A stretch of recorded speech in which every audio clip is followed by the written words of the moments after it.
Welcome and thank you for joining us on DisrupTV. My name is Vala Afshar, Chief Digital Evangelist at Salesforce and your co-host for the next hour.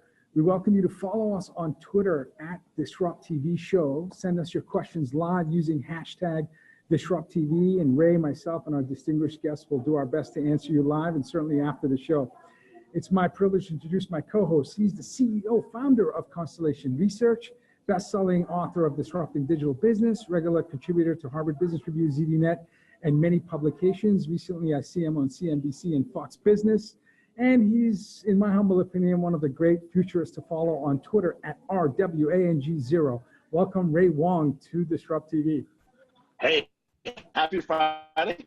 Awesome to see you, Vala, one of the top followers on Twitter, top CIO follower, top CMO follower, author himself, and of course, one of the most exciting co-hosts to be with and co-founders to be with this DisrupTV enterprise. We are on episode number 145. Who leads the top of the board? We're going to be talking to this morning. I got to tell you, it's an unbelievable privilege for us to have one of the best top thought leaders in the world joining us as our first guest. Brian Solis is Principal Analyst at Altimeter, the digital analyst group at Profit. Brian is an award-winning author, prominent blogger, writer, world-renowned keynote speaker. He's one of the world's leading digital anthropologists and futurists who has been called one of the greatest digital analysts of our time. Brian's also a world-renowned keynote speaker, award-winning author of 7 best-selling books, including X, The Experience When Business Meets Design, What the Future of Business, and The End of Business as Usual. His new book, very different. Actually, I was surprised with the theme and the depth and the personal nature of his new book, Life Scale, How to Live a More Creative, Productive, and Happy Life. Brian tackles the struggle of living in a world rifled with constant digital distraction. We're going to talk about that in the next 20 minutes. With a loyal online audience of over 700,000 people, Brian makes a sought-after thought leader, and he's helping celebrities such as Oprah, Shaq, Ashton Kutcher, and over 1,000 startups around the world. He is probably one of the best follows on Twitter. I got to say, I probably gained 10,000 followers just writing about his research at Brian Solis, BRIANSOLIS. Welcome, Brian, to DisrupTV. I think we just used up all the 20 minutes on that incredible introduction. You've done a lot. Cut. We're done. All right, this has been great, Brian. Hey, thanks for being here. Hey, you know, I got to tell you, I'm super. I don't even know the right word. Humbled is probably the right one. I mean, you guys are my rock stars, and I admire each of you for so many different reasons. And it's a real privilege to be here. Thank you. I just thank you for the time, guys, and thanks for just letting me kind of hang out with you all. Well, hey, thanks for being here as well. You know, it's a Friday. This is our chance to kind of catch up, hear what the leading thought leaders have to say, and we're really excited to have you. I remember back in 1996 moving out here, and your name would keep popping up, right? You're the master of reinvention, getting ahead of different trends. I mean, in the 90s, it was like, yeah, talk to Brian, man. He's like the ultimate tech PR dude. Then it was like, yeah, talk to Brian. He's like the ultimate social guy. Then you got to talk to Brian. He's like the ultimate digital futurist. And you've written multiple books in each one of those journeys to talk about these larger macro trends, right? And now you're taking on this thing on life skills. So what inspired you to write about the growing imbalance in our lives? And I'm a walking example of that. So, but go for it. Yeah. Hey, so our time is limited, and we're friends. I'll just cut right to it. I've been tracking all this stuff, you know, like you, for many years, and I hit a wall, and that wall was failing to write what would have been my 8th book, because I couldn't get past the proposal stage, and I was getting all kinds of edits of things that were clear signs that my depth was compromised, my creativity was compromised. You know, it was unfamiliar. And I also started to just kind of get frustrated with the whole process, and months into just writing the proposal, I gave up. I've never given up like that. And I just walked away from it. And then I really started to soul search and look at, you know, what else is happening in my world that I need to think about. And, you know, the more I looked around, I started to see that, you know, edits across the board were pretty similar around reports or articles. mean, just to be even more honest, I mean, my relationships probably weren't in the best place across the, across my family and my friends and other loved ones. And it was because I just got caught up in the flow of busy and taking on too much. And the more you take on, the more you think you can do. And I spent about a year after that, not only soul searching, but trying to find answers, because I still had to write a book. It's still had to do it. I mean, it's part of the job. And I uncovered, and thanks to a lot of our mutual friends that we have in the Valley, I was able to uncover a lot of the secrets that go into the design of a lot of the devices and the apps that we use, and then continued to go down that route and really started to unravel what it does to our brains and our bodies, chemically, emotionally, intellectually. And then once I had all of that information, I still needed to write a book. I needed an answer, and long story short, the answers that are out there, the research that is public, it's really limited, and it's super, I guess the right answer is superficial. You're not getting to the root of the problems, and I needed the solution. So I decided to go on a year after that, another journey to figure out how to fix everything. And that's LifeScale. And this isn't something you can Google. I mean, you identify patterns and potential problems, but ultimately you're writing about solutions. So first of all, why is it so hard for us to stay focused? What are all the source of distraction? I mean, certainly us three probably have, I would say, probably 4 or 5 internet connected devices, wearables, and whatever it may be. But so we all, yeah, look at Ray. Ray is poster child for your book, by the way. We need to do it before and after. But why is it tough for us to identify that we're being distracted, and what are some of the solutions that you uncovered during your, this radical transparency, soul searching journey that you were on? I think the number one challenge that I have with this book is, how do you sell a book to people who don't know that they're distracted? I'll throw myself in the we, because I'm not abandoning technology. I'm just much more mindful in how I use it. And I'm using it with a purpose and a vision now. We're sort of shaped into our relationship with technology because it's a normal, and it's not an overnight normal. It's, the iPhone's what, 11 years old now. Yep. Facebook was 2006, Twitter was what, 2007. This has had a long-term effect. What I had discovered, though, is that the more we use these devices, the more we're pushed to keep up with these devices. The more we think we're handling all of these devices and all of our tasks. But it's essentially what's happening is, when we talk about multitasking, we're not really doing things all at the same time. We're switching between them, and we're using up chemicals and precious internal resources every time we switch. And we're never really getting to the depths or the flow that we need to in order to be great, be more creative, to be more thorough and thoughtful. So we just get into these behaviors of accelerating and keeping up with everything. And again, it just becomes the new normal. You see it everywhere. We're constantly consuming other people's feeds, and we're kind of living our life through their life. And then over time, we start to question, well, gosh, what's my life like? And I'm trying to crunch in a lot. I'm crunching in years of being affected by this stuff into a few minutes. But ultimately, I was unhappy, and a lot of people are probably unhappy. I can tell you that there are self-esteem issues. There's in many cases of my research, I came across straight shots all the way to depression, because what we're talking about is the release of a lot of different chemicals in our body every time we're using these things. And like any substance or opioids or whatever you want to compare it to, your body starts to need that.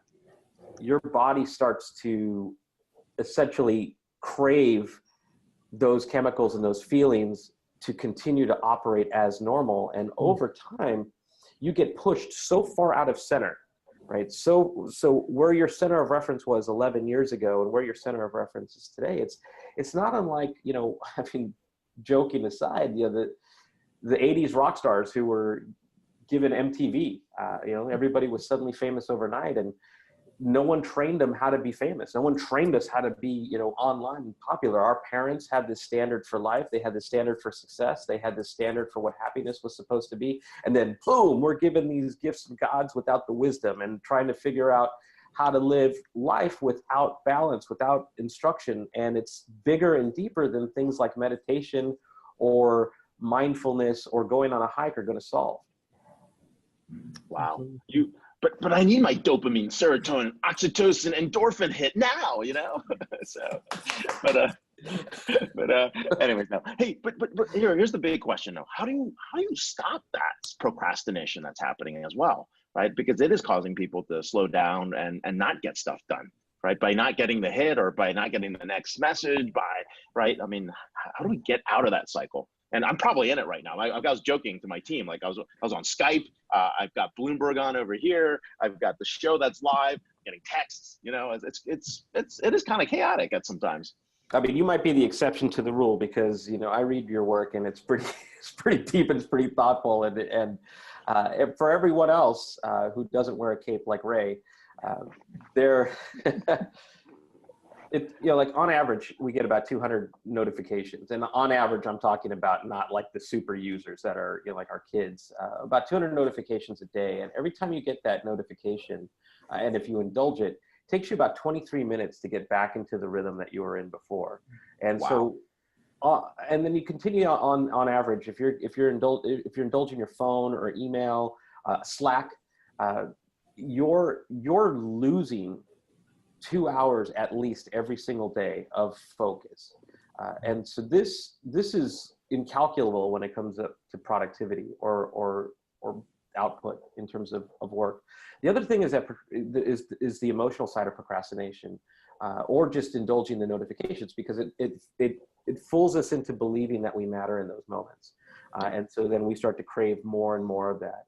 And then of course the systems, the attention is the commodity that they buy and sell. And so the more of our attention that they have, the more they have to monetize it. So the persuasive design techniques, the variable intermittent rewards that they use into all of these things make us share and consume, of which then your body and your mind is sort of responding and keeping up with all of this stuff until you're unhealthy and until you're unwell. And a lot of us actually probably probably could use some help. And I'll tell you, the answer was resetting that center of reference and connecting back to happiness through aspirations and vision, of which I think could be expressed through creativity, like true creativity, not filters on Instagram. And understanding that this is a human journey of which technology can be an enabler, but really what we have to do is kind of connect with ourselves back internally, like who are we? Who have we become? Who do we want to become? And how do we get there? And so the book isn't really so much about digital and its disruption to us. It's about how to just get back to where we were in order to figure out where we need to go. And essentially it's become what I hope is an operating manual for life today in times where analog standards and values are not going to guide us to where we need to go. Right. Wow. So, Brian, do you think in this hyper-connected, knowledge-sharing economy, one way for folks like myself who struggle with imposter syndrome is to just curate content, create content, and try to show some level of relevance, but over time, we have this blind spot that says you're not at your best or optimal flow state in terms of being creative, in terms of deeply thinking about problems or potential solutions and opportunities. So in your journey, did you find ways where folks can center themselves in order to better address imposter syndrome? That's a pretty deep question. Sorry. Yeah. I mean, and look, I love this. I don't know that anybody believes that they're suffering from imposter syndrome, because every aspect of social tells you that you're the most important person in the world. Every part of your devices, I call it accidental narcissism. I mean, you know, you get put into these positions where you actually do believe that the whole world revolves around that. If, for example, if you put a pair of wings behind me, I can promise you I'm going to take a picture with them for Instagram. And that is, and I would swear that those wings were put there just for me. But what happens when you have an entire stream of everybody doing the exact same thing, right? So I think why creativity became so important to me personally is because there's a link between creativity and happiness. And the more you explore creativity, even little C creativity, I'm not talking about big C, Van Gogh, you know, Mozart creativity, but even just the acts or the expressions of little creativity every single day, fire your brain in ways that are actually counter to the way that they're being rewired through our devices. But also you start to express originality and individuality, right? Because ideas and creativity are essentially those that bring value to you or those around you or to the world at large. And in an era of AI and machine learning and the filters and the fact that anyone looks amazing online, or Facetune where everybody could be young and whatever, look however you want. We need to get back to individuality and creativity and the arts and all of those things that is something that we're taking away from ourselves. And so that we get this idea that I would be happy if, I know I would be happier if I was that person, or if I had these things. I would be happier if I was getting, as Ray was talking about, all those hits in terms of dopamine and oxytocin and et cetera. The truth is that happiness is inside of us right now. I just ignored it. And I also got so caught up in these cycles that I was actually adding to the unhappiness. I was adding to the problem without realizing it. And I was becoming an imposter without realizing it. And trying to keep up with that race it's not only exhausting, it's actually it's very damaging. So to answer your question, even just the acts of curation, right? You're learning, you're seeing, as long as you're letting it sink in and not just trying to feed your audiences like a lot of people are doing, and then you get caught up in the interactions of likes and followers and comments and reach and impressions. I think if you can allow yourselves to be in that moment, whatever that moment is, whether it's physical or whether it's digital, those are learning moments. Those are true experiences that last, that not like Snapchat that disappear or are ephemeral. These are the character defining experiences that add to creativity and individuality. And I don't think that we even allow ourselves to be present at all, really. And it's not just the devices. Just think about the fact that the devices are doing all of these things to us. You can't even sit still. You can't even sit quietly. You know, one of the things that I found when I was trying to write was early in the book, I started to teach you these little productivity hacks so that you could focus longer and longer and longer so that you could get to the deep stuff in the book. And one of the little tricks was the Pomodoro technique, or the vinyl technique, because each one asks you to focus for about 25 minutes. The first time I tried it, I kept a log. First time I tried it, I got to 3 minutes.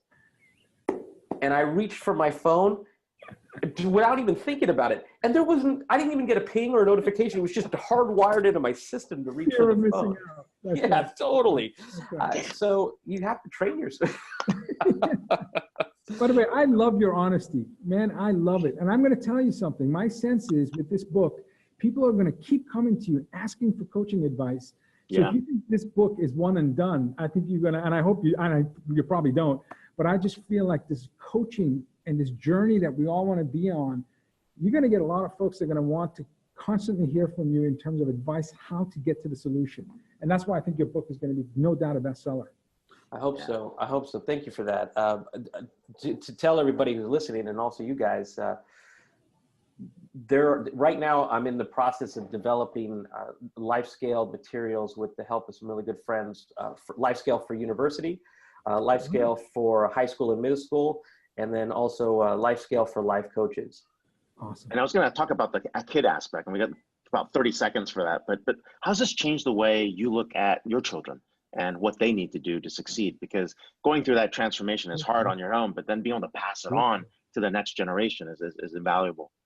I'll tell you real quick, I studied the effects of Instagram and Snapchat and TikTok, et cetera, on women and their definition of beauty also their relationship with themselves, awareness, self-esteem. And I interviewed women from 61 to age 6. And I will tell you that I was devastated. It was a very dark research project, and I learned a lot. And so it inspired me also to life scale. A lot of that was for my daughters, to help reshape their relationships with technology before it becomes a problem. And that's already begun. And so I know that we're running out of time, but I'll tell you, the one wearable I wear is this. I don't know if you can see that, but it says life scale. And I wear it as a reminder of the fact that the journey is never over, and that I always will have work to do. And we're not done being distracted, right? So the more mindful, the more present I am, I think the more the people that matter to me are going to see that, and the better my relationships will be. We are here with master transformationalist, author, multi-author, Brian Solis, principal analyst at Altimeter and author of Life Scale. Get the book, get your life back into order, and of course, look for some of the training materials and get the band. Damn, I don't have a band to show.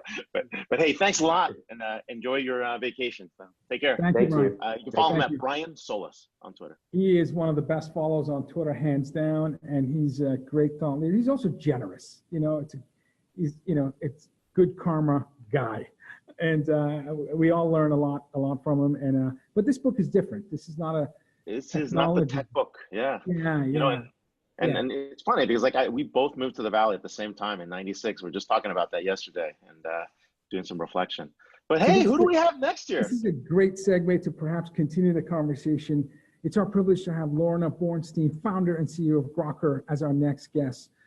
Prior to founding Grokr, Lorna was president of publicly traded companies Move Inc. Grokr engages employees and motivates individuals towards better health. This is delivering holistic solutions, over 4,000 exercises, mindfulness, nutrition, sleep videos that can fit into everyone's schedule. Also a supportive community of experts and easy to use and implement patented programs, which we're going to learn from. Lorna held a number of executive positions at Yahoo, including Chief of Global Personnel and Head of Marketing for their multi-billion-dollar worldwide search and marketplace businesses. She entered the internet back in 2000 when she was 10, and launched eBay Canada, and went to serve as eBay's Vice President and General Manager. You can follow her work on Twitter at LBORENSTEIN. Welcome, Lorna, to DisrupTV. Thank you. Good to be here. Great to have you. Hey, thanks for being on the show. I remember, what's that tagline? Sweat it out, de-stress, or just relax with the video, if I remember what it is. But tell people what Grokr is all about. So Grokr is like the most surprising thing to me. I came out of retirement to start this company 7 years ago, right? Like, I had busted my butt for 20 years in tech. I was at HP, very early eBay, Yahoo. I ran a public company. I'm like, whoosh, I'm checking out. I have 3 kids, and by some miracle, the same husband. And I'm gonna, figure out how to live like the next 30, 40 years, probably better than the last 30, 40 years. And during this time off, I ended up taking the kids out of school for 1 to 3 months at a time. We'd pick somewhere in the world to travel to, and I would homeschool them. No babysitter, no nanny, right? Me, the kids, and my husband flying in every 2 weeks. Guess what you cannot do when you don't have anyone helping you? Anything. You cannot work out. You cannot meditate. You can't practice yoga. You can't even cook.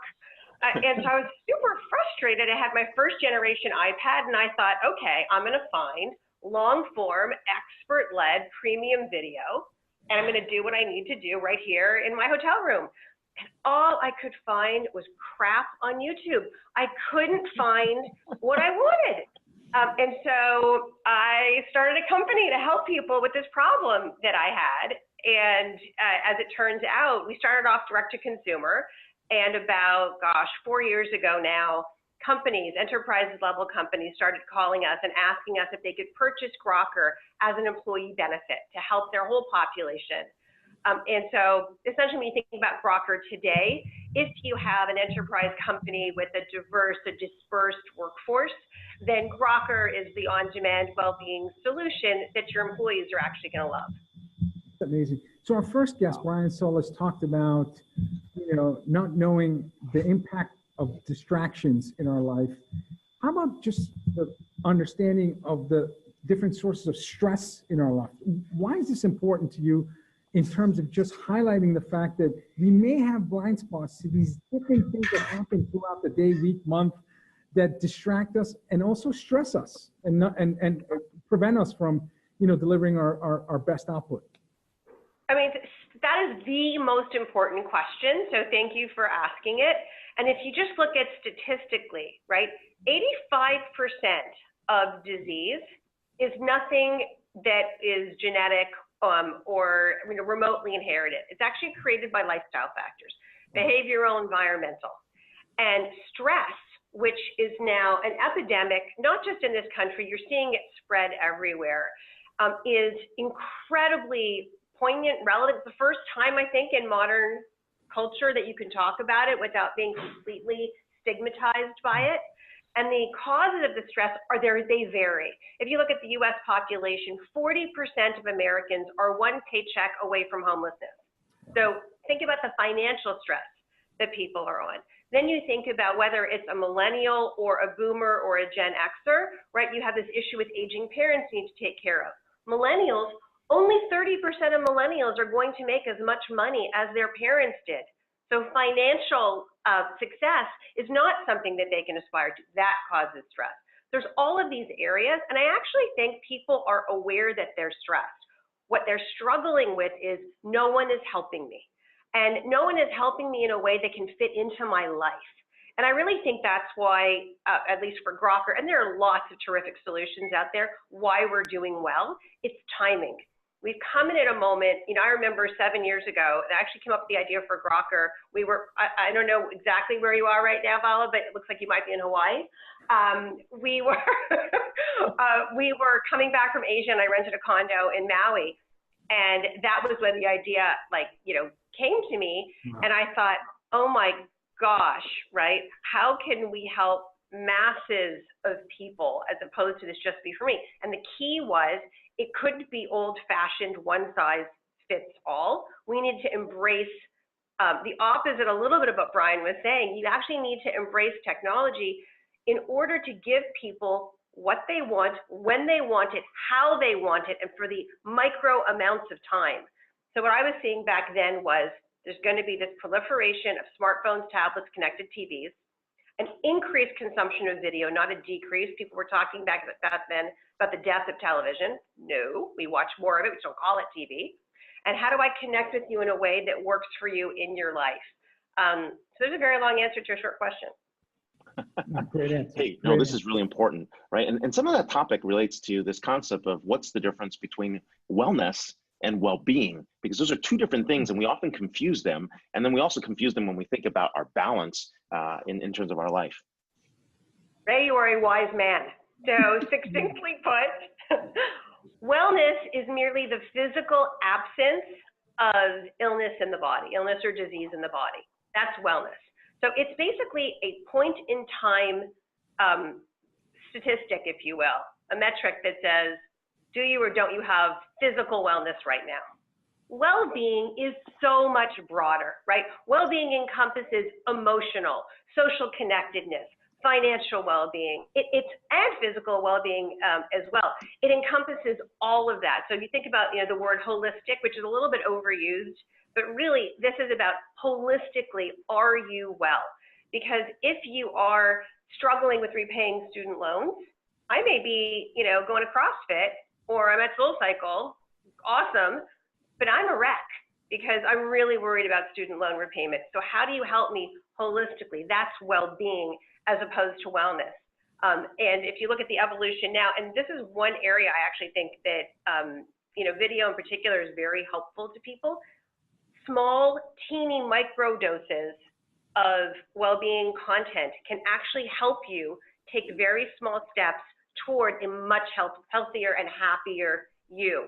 So it's not like the old days where I have to watch I don't know, a Jane Fonda video, or I have to go to a class, right? I have 5 minutes right now in carpool line, or I have 6 minutes right now waiting at Pete's or Phil's or whoever, your Dunkin' Donuts, whoever you're sitting there waiting, right? Like, geez, I should have ordered on the app. That's found time. Give me something that's going to help me with well-being when I can just sneak it in. So that's sort of the modern approach and the positive side to what we can do. Very cool. Very cool. Well, in my experience, having the privilege of managing large organizations, the truth is that happy employees solve harder problems. So I suspect that, and I also believe that to achieve balance, you need work-life integration. You know, work is not a place, it's a result. So you can telecommute, you can be mobile, you're not tethered to a desk or an office. So I suspect that CHRO, Chief Human Resource Officers, are talking to you in your company and interested in perhaps work benefits where they have their employees, well, their stakeholders, customers, employees, partners, can have those micro moments of well-being insights delivered to them. Is this something that you see more in terms of companies embracing, you know, not just individuals taking a nap or playing ping pong or having, you know, laundry service and so on and so forth, but continuously following a journey where you can, in a meaningful way, give employees an opportunity to maintain a well-being state of mind? So this is exactly why our enterprise business, it has been really growing very significant. I mean, you know, we now have clients that range from Fortune 100 companies, Fortune 500 companies, like very big clients. We were just actually out in Atlanta yesterday. We're launching Delta Airlines, like very big companies that work with us. Aetna has been a client of ours for many years. eBay, my alma mater, has been a client for many years. And then you have not so sexy, you know, companies, manufacturing clients who have frontline employees. And so the CHRO basically is looking at the employees and saying, okay, I have a real problem with absenteeism and another term called presenteeism, which folks may be aware of. It's you physically show up, but you're very distracted. So you're just not productive. Totally checked out. And by the way, we all have those days. Yeah. No matter how much we think like we have our shit together, we all have those days. Sure. And so how do you recognize that your employees are going to have that and give them something that's going to actually help them? And there's a few keys to what the CHROs are looking for and you know, what we're delivering. The first thing that they're looking for is my people are very different. They're globally disparate. They're very diverse. Right. So the old approach of, you know, it's almost like training videos, right? If you just have one training video for everybody, what? No. So they need a very wide variety of content. And we actually have a patent on how we film video and connect it to community. Because remember, we started off as a consumer company. And so this is like consumer grade weaponry now being used in the enterprise. So we have over 3,700 premium expert-led videos on all those topics that you mentioned. By the way, this year, sleep is the new kale. Everybody needs sleep content. Last year was financial well-being. This year it's sleep. So the first thing is lots of content for different people, their tastes, their levels, the times that they have to do it. You know, what you want is probably different from what I want. The second thing that the CHROs want is you have to deliver this in a way that is very accessible for my people. Not everyone has a laptop. Not everyone, you know, so, okay, let's make it available. Everyone has a smartphone these days. How about connected TVs for all the cord cutters? And don't leave it to the employee to be self-motivated, because frankly, they're not. So we build in calendaring, reminders, lots of gamification. Yeah. You know, the first engineer that joined me here at Crocker was a gamer. And so it was all about how do you build gamification into the product to make it so delightful for you to come back and to do something and get rewarded. And there's incentives and you earn points and you get to different levels, but it's all about well-being. Third thing that they really insist upon, they need community. People don't want to feel so alone, even though they are so alone.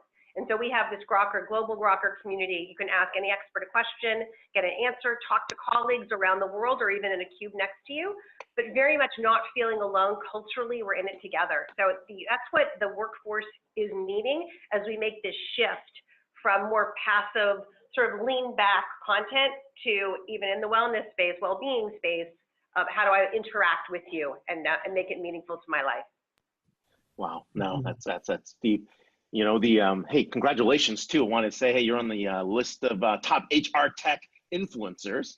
So one of the top 100. We have the next one on as well. Holger's on that list. He's going to be our next guest. But hey, I want to talk a little bit about the tech that's behind this, right? You've got some interesting things going on. It sounds like, you know, gamification's in place, but it sounds like there's recommendation engines and AI, machine learning, and video tech that makes this all possible in order to scale. So what's behind all this?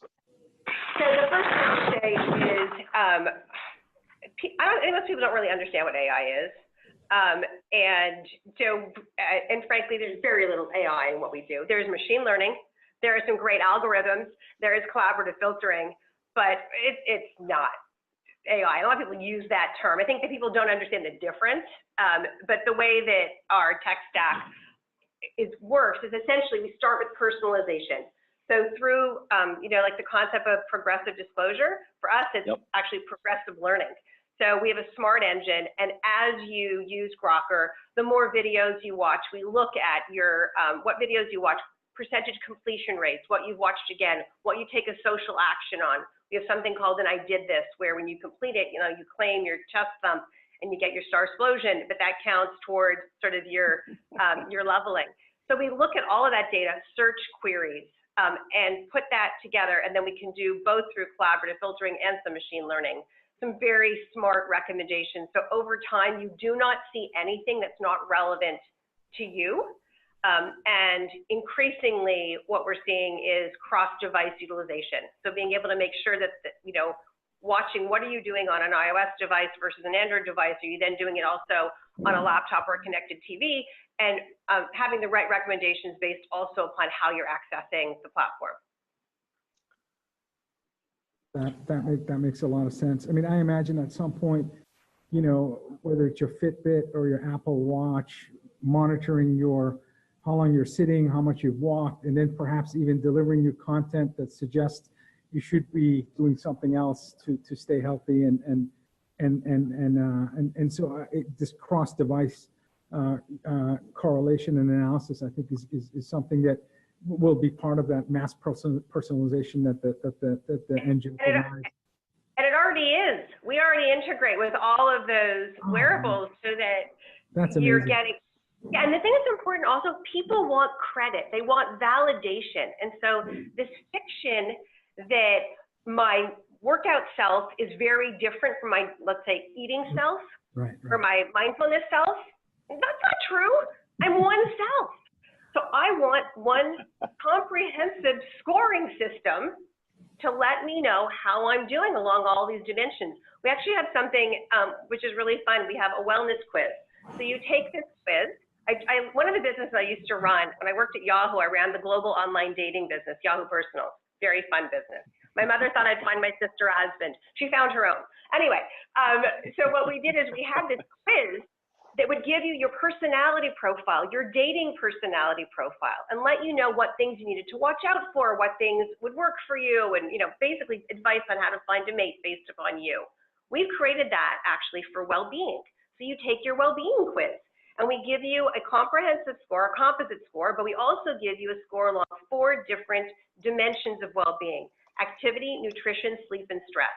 And you can see at that moment in time how you're doing, where do you need help, and then we recommend a specific program for you to follow, which would be a 1 to 6 week video-based program with ancillary, workbooks and things to help you through it, to help you make little changes in your life that will hopefully lead to less stress, better nutrition, whatever your thing is. And then when you take the quiz again in a few months, you're a different person then, get you a different program. Very cool. I think Ray and I would fail the sleeping test. I think so too. But I think we'd benefit from what you recently launched, the daily workout. Talk a little bit about that. That's pretty cool. Okay, so that's great. So another example is that you have to take away the excuses, right? You've got 10% of the population that will always get up at 6 a.m. and go do their workouts. The other 90%, we have very good intentions. We're not so good with the follow-through. Yes, right? I'm choosing between sleep and workout. I'm going to pick sleep. So what we try to do is increasingly launch features that enable you to sneak in things that are good for you during the day. So now we launch the daily workout. Every single day, we will send it to you. Nothing you need to do. It's generally basically 5 moves, 3 reps. It's an animated GIF that'll come on your phone via notification or on mobile web and basically tell you no equipment needed wherever you are. You don't even need like workout clothes. Here you go, just follow this now. It's so easy. And you also get the star explosion when you're done, and you get the feeling of, I'm on a streak. We have a concept of streak. So every day you do activity in any of the categories, that counts. Don't break your streak, live like a snap streak, but with well-being. I love it. We are here with Lorna Borenstein. You can catch her at L-B-O-R-E-N-S-T-E-I-N. She's the founder and CEO at Grokr. She's actually changing lives one video, one moment at a time. So, hey, thanks a lot for being on the show, and hope to catch you in San Jose. Thank you, Lorna. You're welcome. Thank you. Thank you. Awesome. Wow. We are hacking life at one Grok at a time here. It's pretty wild. Awesome. So, that's awesome. Yeah, we're going to bring on our next guest, who's a SoulCycle champion. No, just kidding. But we should put that into his bio when he pops on. That's awesome. Oh, look at this. Oh no, what city is he in now? I'm not a SoulCycle champion. I'm a SoulCycle refugee when I can't bring my Peloton on a trip because somehow the vendors are not paying for me to package one, right? I should have 2, one at the different locations, so one at a time. But yeah, SoulCycle is a good alternative, but there's many other brands like, oh my God, Cross Cycle. I can give everybody the best recommendation for doing a cycling class. So who do we have here today? Don't do the intro. Don't do the intro. We lose another 2 minutes. You did this wrong with Brian already. I have to say, this is the most stressful DisrupTV, you know?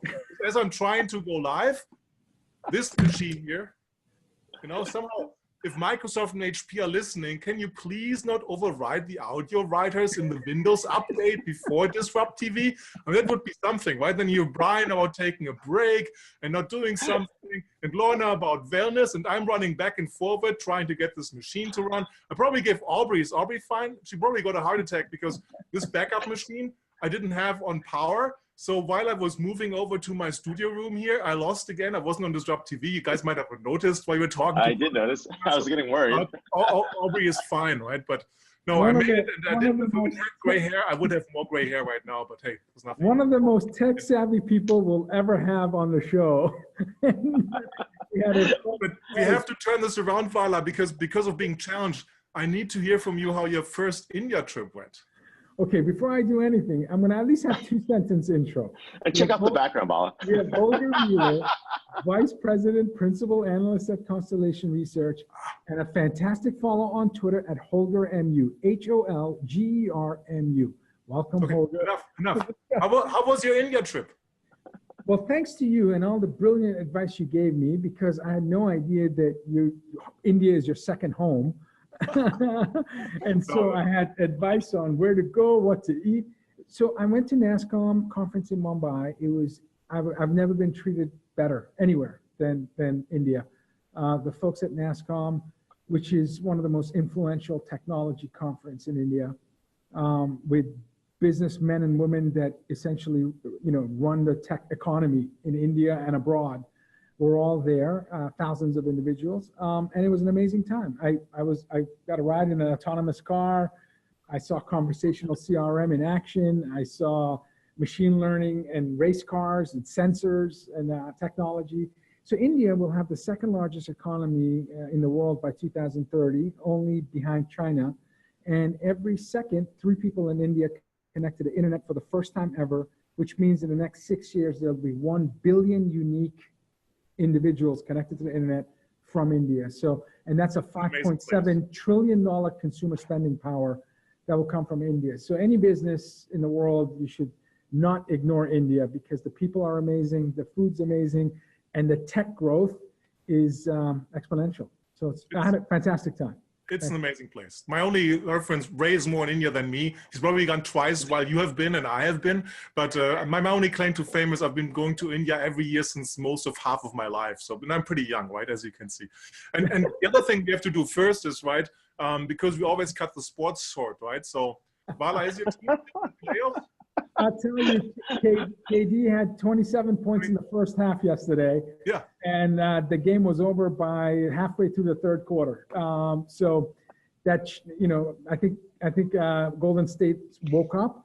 But my Celtics are 2-0 so far, and they're 2 away from playing. What I would like the NBA to do is in the normal conference finals, there's going to be semifinals, so the two West teams can play the real NBA final. Because there's another second-degree league, right? I mean, I'm a Golden State Warriors fan since '96. First time was in the Bay Area, right? So, and they were horrible back then, right? So it's not like I'm jumping on the bank. No, you're not. But now you're going to protect. You have, I would say, 75% chance to see a three-peat. So you got the Rockets might give you a run, but other than that, I don't see anybody. And as it looks right now, yes. Hopefully, you'll see the Celtics. I would love to bet a New England lobster dinner on the Celtics Warriors final. Okay, if I will pay if the Celtics make it to the finals. Okay. Wow. If the Warriors win, you pay, Vala. Okay. You got it. So we're going to talk about the California wildflower boom, right? This is amazing. This is a picture I took myself. Anza Borrego, right? You wonder what 3 times more rain and water than usual can do to a state. I mean, you go to this place where the Park Service tells you go there on this day, go there on this day, and it's still amazing, right? And then all of a sudden you don't know where to take pictures anymore because the wildflowers are everywhere, right? That's amazing. Yeah. That's amazing. Maybe we can talk about enterprise acceleration as a theme. Way too boring topic, right? So. Part of my stress is I hope Evan Juan, the founder of Zoom, is listening, right? My biggest problem is the preview screen to change the green screen is too small. I can't see this in my preview window, right? So maybe I can see the live. They just had a successful IPO. So yeah, I know. Congratulations to the billionaire, but this is too small for my eyes to see what's on my slide, right? And how I'm going to fit this, right? So we can't talk about enterprise acceleration. I can't read my own slides. But I'll tell you, we were early adopters of Zoom. We actually went to a paid platform from a free platform 2 years ago. And little did Ray and I know that DisrupTV was going to be the seed that helped Zoom grow. Well, okay, that's a great story, right? This is great storytelling. But Ray is being nervous to start talking about Zoom because I think technically it's a total nightmare. But that's a whole disruptive. I don't think I like it. But my next right after Apple, right? But my next call after this is with a large software vendor, general manager who's asking me about why I like Zoom so much versus the other product she has. So we can talk about that. Right? But let's talk about this, right? I mean, Zoom broke all the rules.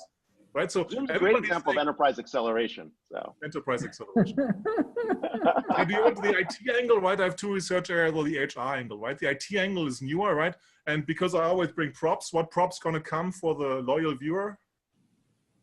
Oh yeah, the first prop. Right, the first prop in the history. 145 episodes, 350 guests, and you're the first person, maybe the only person that has a prop.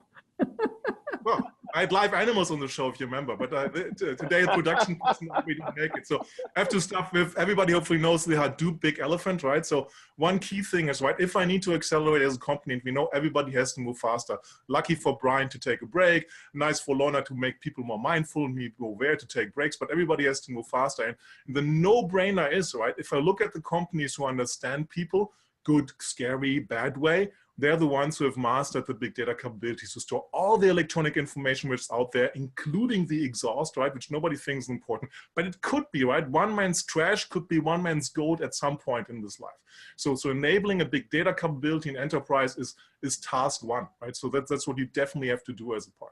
And the next recommendation, to not spend too much time, is that you have to be ready to build new software, right? You live in the era of business process uncertainty. Nobody knows how to build software right now, right? What is the best practice? How to run finance, how to run HR, how to run CRM, how to run procurement right now? They're sitting on this new capability of infinite computing coming from the cloud, infinite storage, fast networking, very cheap compute, running deep learning networks on top of that. So the best practices are not defined. So I have to be ready to build software myself. Every company is becoming a software company. You take the best notes in terms of conference recaps, because you give the recap, well, you give a high level summary, then you give the comprehensive recap, and then you have a stream of tweets that validate all of the points. And from your April logs, you've been going to lots of conferences. What's the overarching theme? What are people saying? trying to excite their audience? Is there something that's common with these various companies that are all tech companies, obviously, and mostly all software companies, or they're all software companies? What are they talking about? What are they demonstrating? How are they captivating the audience? Well, let's switch to the HR side, right? The HR side is kind of like trapped about the fear of millennials finally has been overcome, right? There's nothing to be afraid about millennials. There's always new workforces entering the workplace, right? And the millennials are not different. Every workforce entering every generation has been different, right? You just have to look back to your parents and see if they still have the fax machine, which we do not have, but they're not turning it off, right? So every generation comes with different ways of technology, right? Think like 10 generations back between 1890, people born in 1890 and people coming in 1930, they had a car, right? How different now does it make you commute to work, right? So technology is progressing. Every generation learns new about technology. So luckily that's behind us. The next big myth is engagement, right? So engagement, of course, important. Engagement, right? So I can't hear these discussions on engagements anymore because it was called motivation. Right, so yes, I need to motivate my team. If I lead people, I need to have the tools to motivate my team. I need to go to my boss and say, we have to do these and these things, right? This is why they're not motivated. But engagement by making a check on a smiley face and not a smiley face, it's not going to make a difference, right? The TSA people are not going to be more motivated if I do more smiley buttons after the polling station afterwards, right? And this is part of our frenzy right now, coming back to the IT side, that we think, we don't know how it is, let's do a survey, right? We're all dying in survey information, right? There's survey fatigue or survey death, right? How many surveys could you do a day? 10, 20? And the biggest problem is you don't know what's going to happen. But if I could see my contribution as an employee, what my survey really has done, if that connection, no, that connection cannot be there because the transactional data is there where we see, oh, we have a problem, let's do a survey to find out. And then you have to glue this manual together.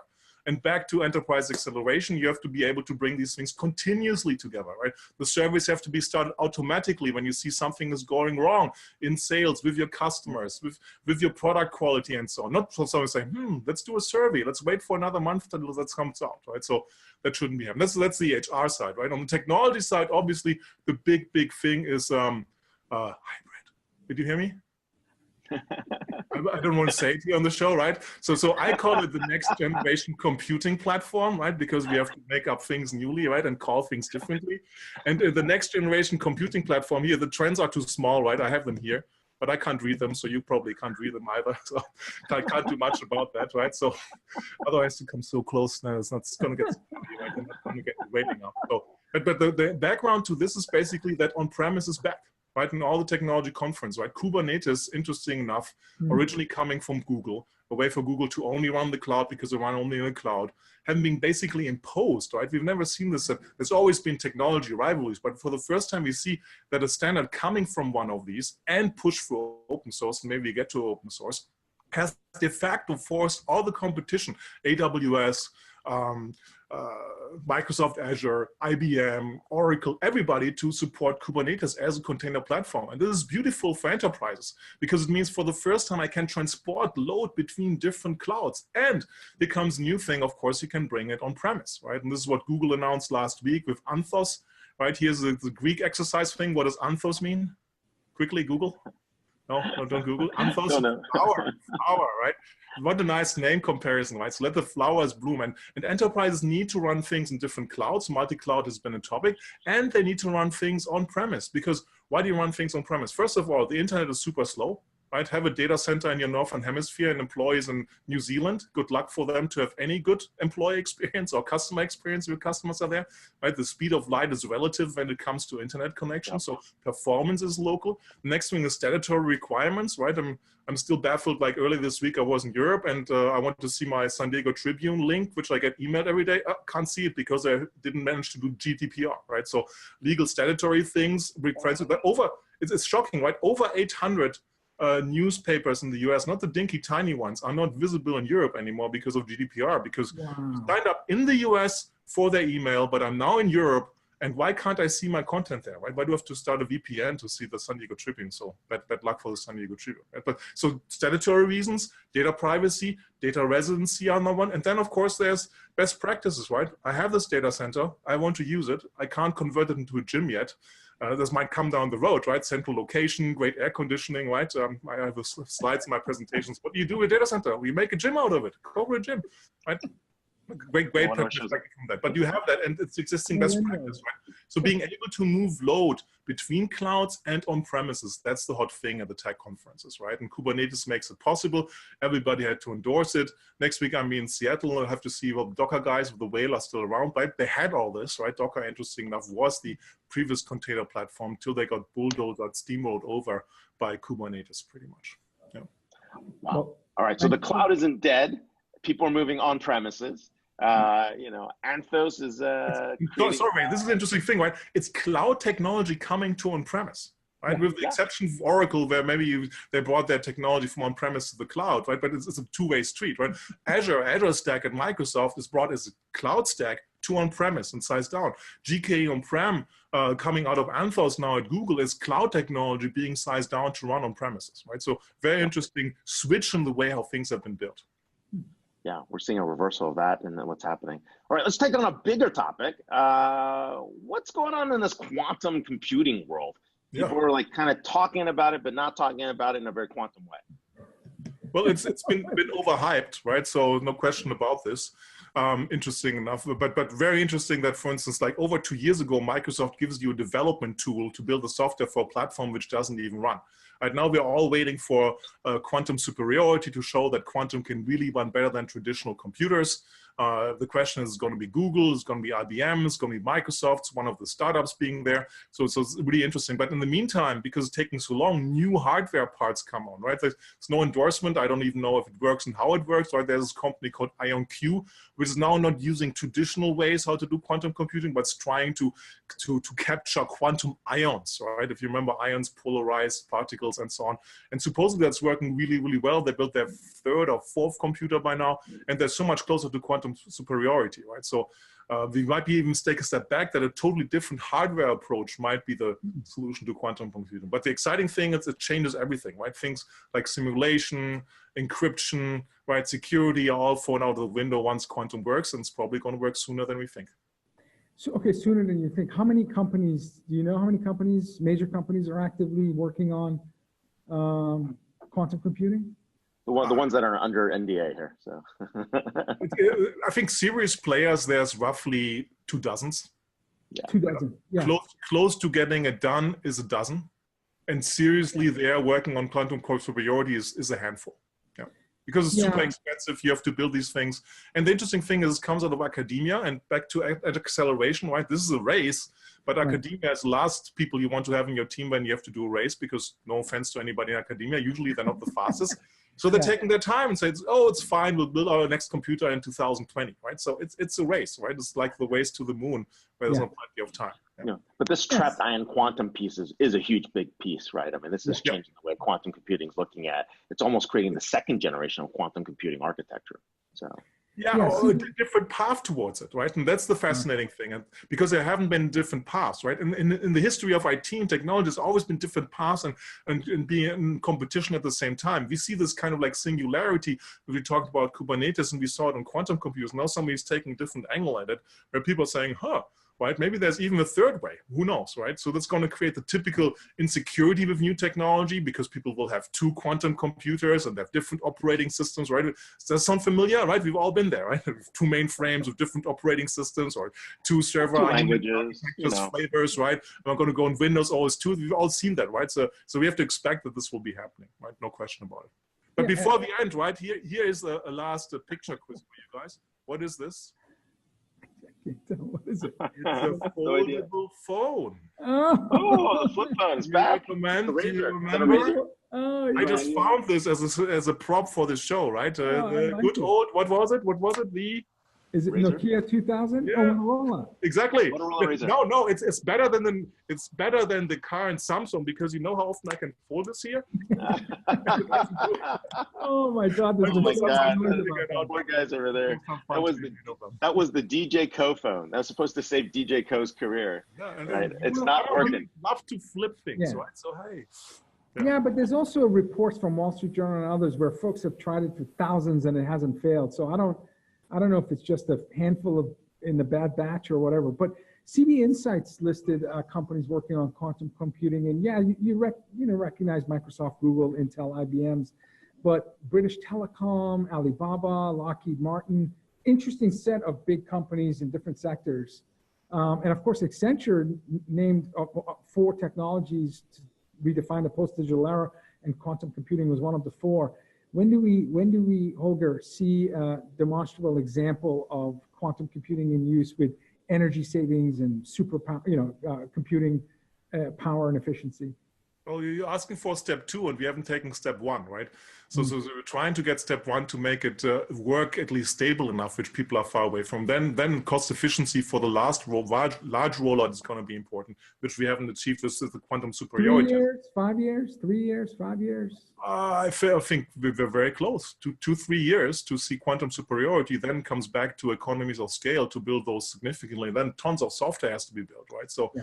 But I think in 10 years from now, we will talk about quantum computing as the normal thing to have, right? But it will shake all the vendors, it will shake all the platforms, it will change best practices, and it's all what I'm researching, right? Technology for the first time can do more than what best practices demand, right? And this creates disruption capabilities, that creates confusion, fear, uncertainty, angst, whatever you want to say, but massive opportunity for mankind as well. Well, you heard it here first. 3 years from now, we will be talking about quantum computing, or maybe we won't. But anyways, thanks for being on the show. We are here with Holger Mueller, Vice President and Principal Analyst at Constellation Research. He looks at next generation IT and HR tech, and also anything to help build software along the way. Thanks for having us. So follow him at Holger Mueller. He's completely taking control of this segment. So, hey, great job. Happy Friday, man. And thanks for Thank you, guys. Happy Friday. Thank you, Holger. An amazing co-host as well. Now, he can be a guest and a co-host and do it all. So we have an amazing show next week. We have one of pioneer thought leaders, futurists, really talking about the impact of AI. Amy Webb, author, quantitative futurist, and professor at NYU. She had a great presence with you, Ray, at Davos this year, talking on the AI ethics panel with Kai-Fu Lee and others. So she's going to be terrific.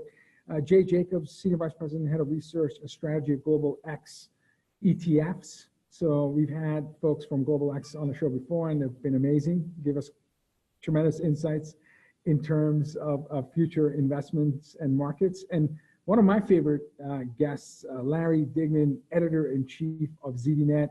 He is just radical transparency, and I'm sure he's going to talk about all of the emerging tech, consumer tech, and enterprise technology trends that we want to learn from. So he's a fantastic guest.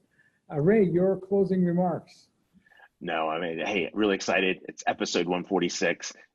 Catch all the replays, catch all the episodes, suggest authors, let us know. You can find everything on the Constellation website and follow it on Twitter at DisrupTV Show. And thanks for all being on the show. Vala, final thoughts on your end? This may be my favorite part of my vacation this week, although hopefully my family isn't watching. Hey man, life scale, come on. Life scale, exactly. Integration, work-life integration. I look forward to, I'm going to be in New York. NASSCOM has a C-suite leadership event in New York, May 30th. I'm giving a couple of keynotes in Canada in the next few weeks. And hopefully I'll be in San Diego third week of May. So hopefully our paths will cross in person, Ray. If it's Friday, it's DisrupTV. Thank you everyone for watching. Great show this week. Amazing show next. Bye, everyone. See you, everyone. Happy Friday.